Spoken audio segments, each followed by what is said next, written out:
Nagbabalik tayo dito sa Kababayan Today. Ako'y kiliting-kiliti dahil kausap ko si Bibeth Orteza dito on the show. She's the writer of Hari ng Tondo. This is a film by Carlito Sigonreina that recently screened at the VC Film Festival. Sariling atin po ito. At napakahusay po ng pagdidirect, of course, the whole entire film. There are a lot of my friends that are in this film, so I encourage you, if you have a chance, please look it up, Hari ng Tondo. Let's start with, saan galing ang storya nito? Okay.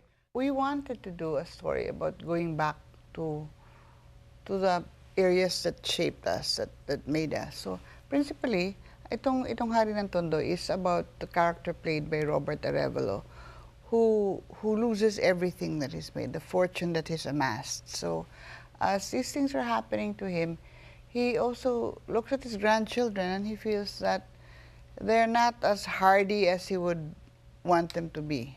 So, he goes back to his old neighborhood and then he brings his children to Tondo, where he grew up in, only to find out that the Tondo he left is no longer the Tondo that it is today.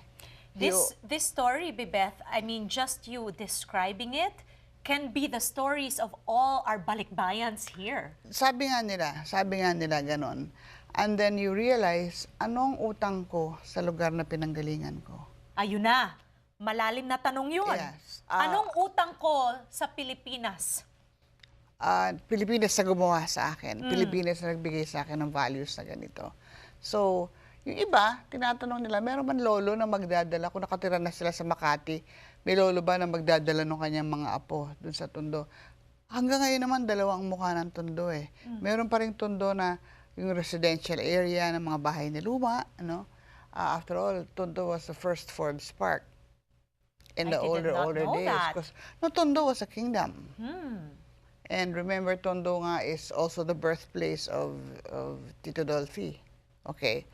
Bakit ko naisip itong kwentong ito? Kasi remember that Eric Kison entrusted the writing of his father's book to me. Yes. Okay. Kaka-interview ko kay Tito Dolphy. Iba talaga yung Tondo na kinakwento ng Tito Dolphy. So as a matter of fact, there's a line in the film that Robert Arevalo says, which I actually filched from Tito Dolphy. Lumaki ako sa isang bahay sa Concha Street. Simpleng bahay lang, yero ang bubong, kahoy ang pader. That's the line that Tito Dolphy actually said. So pinagamit ko yun kay Robert Arevalo to help me as writer look at the place as really, really totoo. And yun. And we had fun doing the movie. We did it all in 12 days. Amazing. Amazing. So, knowing Carlitos and his reputation with wanting, you know, he's a perfectionist, right? Oo nga, sabi ko nga eh, si Carlitos perfectionist. Kita mo nung pinakasalan niyang babae, perfect. Oh, yeah, di ba? Maganda yan. And then, so, the movie stars si Robert nga, Res Cortez, Aisa Sigera, Chris Villonco, and then yung anak namin ni Carlito, si Rafa Sigonreina, and then Eric Kison is there, Ali Soto, Ode Hemora, and then... All-star cast. All-star cast. Okay, eto ang tanong, dito sa Amerika, paano nila mapapanood yan? Nasa iTunes ba yan? How can we get a copy of this film? We're working to have it distributed. So, all those yung mga nanonood ngayon who want to consider showing Hari ng Tondo in your neighborhood theaters, get in touch with us para hanapin nyo kami, and then we'll do what we can to bring Hari ng Tondo to your neighborhood theaters. Okay, that is such good news. You can contact me personally at kababayan at la18.tv if you're interested to bring Hari ng Tondo to your area or your location.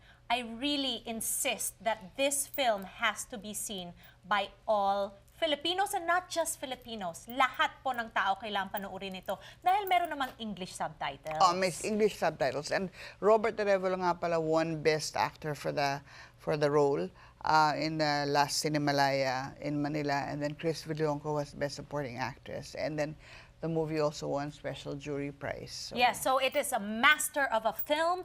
Thank you, Bibeth, for Thank you making for time. having me here. Thank you for having me here, G. Alright, maraming salamat po at magbabalik po kami dito sa Kababayan Today.